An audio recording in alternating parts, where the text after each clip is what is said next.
the lost weekend of a Beatle.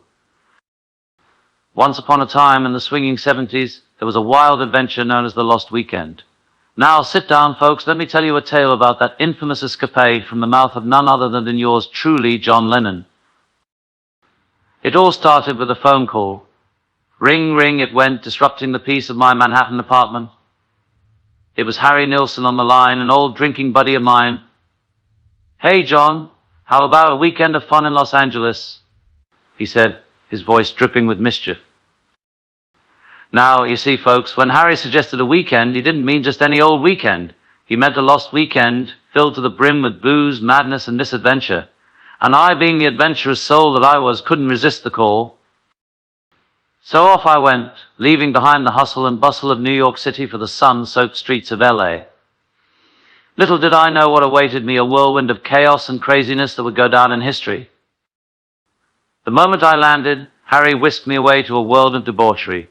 We hit every bar from Hollywood to Santa Monica, raising hell wherever we went. Tequila shots here, whiskey there. It was an endless blur of alcohol-fueled mayhem. But it wasn't just the booze that fueled our antics.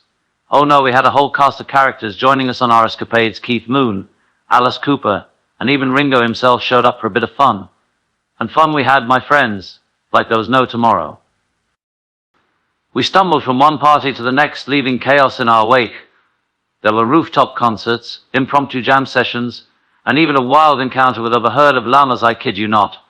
It was madness, pure and simple, but oh, what a ride it was. But as the weekend wore on, reality started to creep back in. The hangovers got worse, the fights more frequent, and somewhere in the midst of it all, I realized just how lost we really were. So, on that final day, as the sun began to set over the city of angels, I made a decision.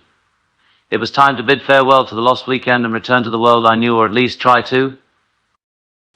And so, with a heavy heart and a pounding head, I boarded the next flight back to New York, leaving behind the chaos and the craziness of LA. But you know what, folks? Despite it all, I wouldn't trade that lost weekend for anything in the world. It was a wild ride, a crazy adventure, and a chapter in my life that I'll never forget.